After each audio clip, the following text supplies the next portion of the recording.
The biggest lie you've ever been told is that you're not enough. And today we're going to talk about why that is such a false thing to put your faith in and why it is so destructive and the books that helped me learn this lesson.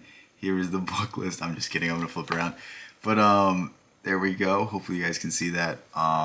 And some of these books are more practical. Some of these are more esoteric, we'll say, in the fact that it's not going to give you a direct answer, but it's going to lead you to it eventually.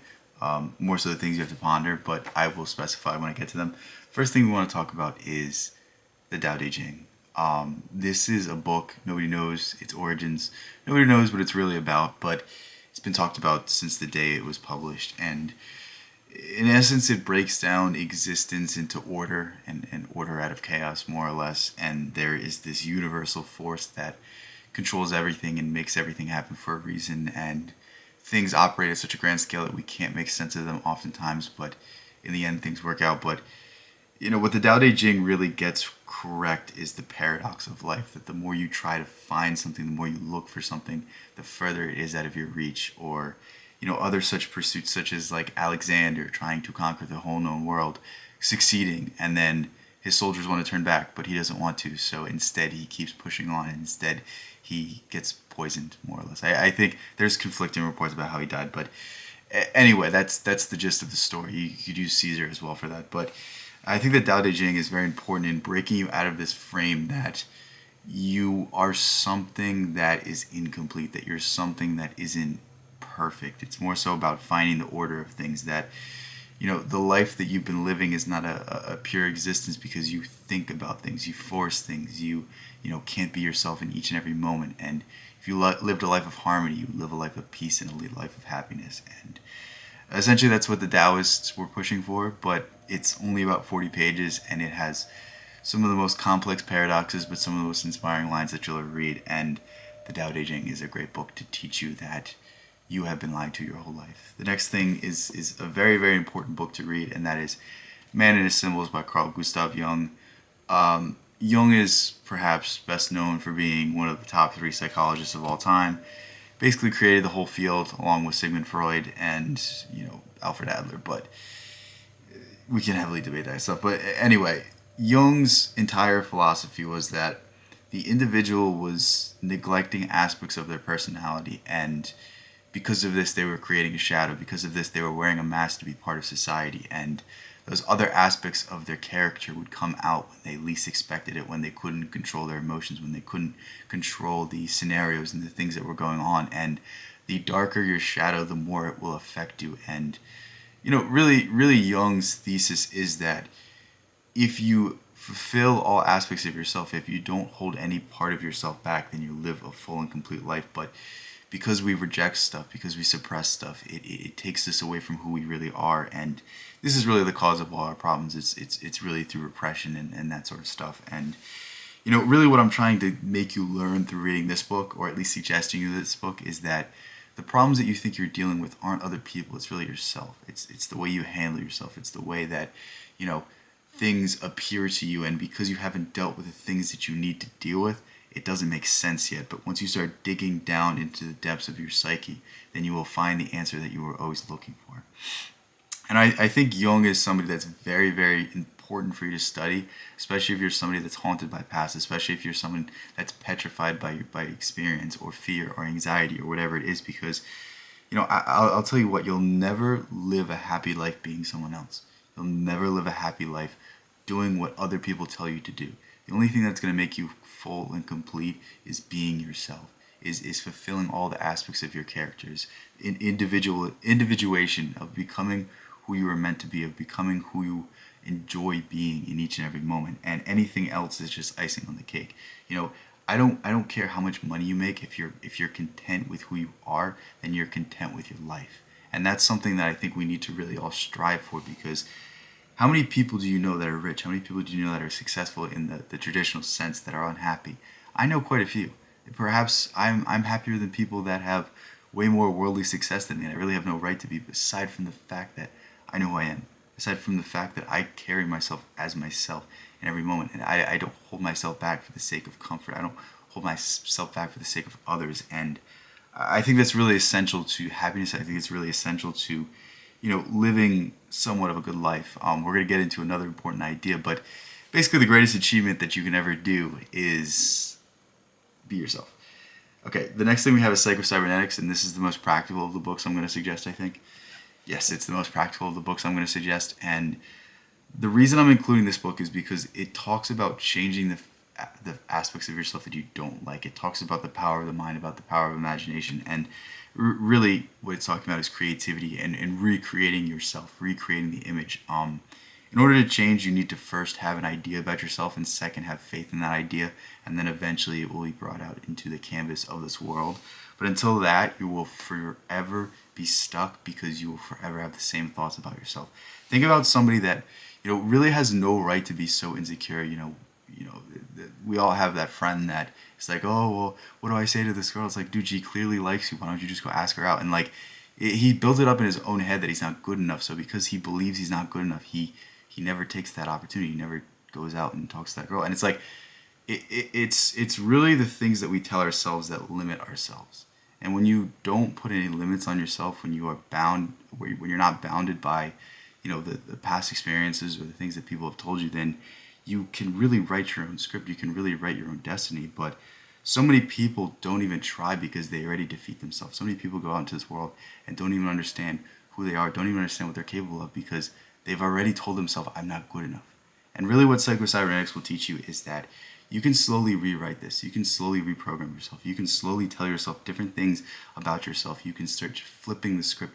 You can start recontextualizing your life, recontextualizing the things that are holding you back and improve them for the better. And that's really the beauty in psychocybernetics. I think it's one of the most applicable books that I will ever recommend. And it's definitely really, really important if you're somebody that's held back by your own mind, held back by your own self-perception, held back by your own lack of self-confidence, and it will teach you on how to fix it. And if you follow all the exercises in this book, if you really read this book and take it into heart, I think you're going to go very far in life. The next thing we have is my favorite thing on the list, Emerson's essays. If you followed my channel for a while and you clicked on the video and you saw what it was about and you didn't think I was going to recommend Emerson, I don't know what to say. Like, you need help or something because it was so obvious. But Emerson's essays encapsulate everything I think there is about life and the essence of a good life and what it means to be a complete person and a complete individual. And there's several essays that I'll point out in this that are very important to read. One is Nature, which is broadly about nature as a whole and the order of things, but more so it's about aligning yourself with your nature. The other one is Self-Reliance, and a few quotes that I will give to sort of encapsulate all of Emerson's philosophy is: to be yourself in a world that seeks conformity is the greatest of achievements. Plato, Socrates, Pythagoras were all misunderstood. To be great is to be misunderstood. And to Emerson, if you carried yourself as an individual, if you carried yourself in spite of the mob, in spite of the crowd, and you smiled in the face of somebody screaming at you, telling you wrong, but you deep in your heart believed that you were correct, even if you're wrong, it's the greatest thing you can do, because nothing comes from everybody agreeing. Nothing comes from everybody being the exact same person. In fact, Ayn Rand wrote a complete book called Anthem about it that tells you the horrors of a story like this. But really what Emerson's telling you to do is that if you live a life as yourself, you live a life. But if you don't live a life as yourself, then you didn't live at all. And Emerson's philosophy is so inspiring to me because it really shows you that regardless of what other people are telling you, it doesn't matter. Regardless of what the world says about you, it doesn't matter. The only thing that matters is, do you love yourself? Do you love who you are? Because you can't pour from an empty glass. You have to be good with yourself first before you can help other people. And I think so many people get it mixed up. So many people think that I need to go out into the world and do all these things and conquer all these things, and then I'll be good enough one day to help other people. It's like, no, you're good enough now. You can help people on a daily basis by little things, and who knows what that little thing can do? Who knows what that little small kindness can do? Really what Buddha said about karma is that your actions ring into eternity. We could go grand and metaphysical and I'm not talking about that. Your actions ring into eternity. And what that really means is, I do something to you, whether good or bad, and you carry that energy onto the next person because I affected your mood, and now you're going to pass that mood on to somebody else. And next thing you know, generations have gone by, and for good or bad, I affected you. For good or bad, I affected the world. And it's essentially the butterfly effect, but with good or bad deeds. But I want you to start thinking of the world as this, and I want you to start thinking of the world as if you are yourself and if you're happy, you make the world a better place. And that's really what Emerson's talking about, and that's really what I think is central to his philosophy and what makes him so inspirational. But I really urge you to pick up at least Emerson and Young from this list. The next thing is a more modern book, Eckhart Tolle's The Power of Now. I don't know when it's written. It doesn't say on the cover, but Power of Now, this was a book that was sitting on my shelf for like 6 months, and I'm like, I don't want to pick this up. And people kept telling me to read it, and then I read it, and I'm like, all right, I see it. I definitely see what the hype was about, and I see why people wanted me to read this so bad, because one, it resonated with me a lot. It really did put a lot of things into perspective, and it explained things in ways that I haven't seen explained before. Like, obviously, I've meditated every day for years, but like the way Eckhart Tolle explains meditation is so much more interesting, and it makes more sense, and it ties together some dots that I really didn't tie together myself. And really what this book helps you to understand is that the past is the past, the future is the future. You can't affect either. And, well, actually you can affect the future, but to worry about the future is to bring the past into the future. And that's really what we need to understand. It's like the only thing you can affect is the now. The only thing that you can actually do is right now. And if the problem isn't bothering you right now, then you can't fix it. And if you can't fix it, why are you going to make yourself more upset? How many people have destroyed their own lives worrying about problems before they even took the first step, before they even knocked out the first step of the problem? And it's like, I really urge you to take this mindset up, and I really urge you to carry this with you. It's very, very difficult.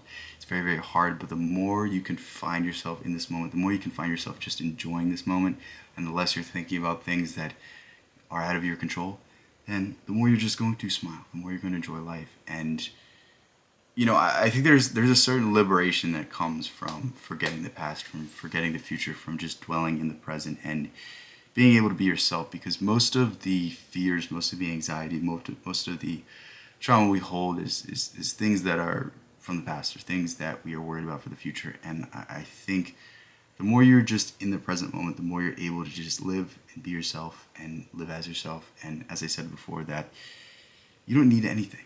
You don't need anything to be happy. You don't need anything external to enjoy yourself. All you need is the eyes to look, and the eyes to be gracious, and the eyes to exist in a more holistic fashion. And when you can find this, everything else becomes easy, because the hardest thing to do in this world is to be happy.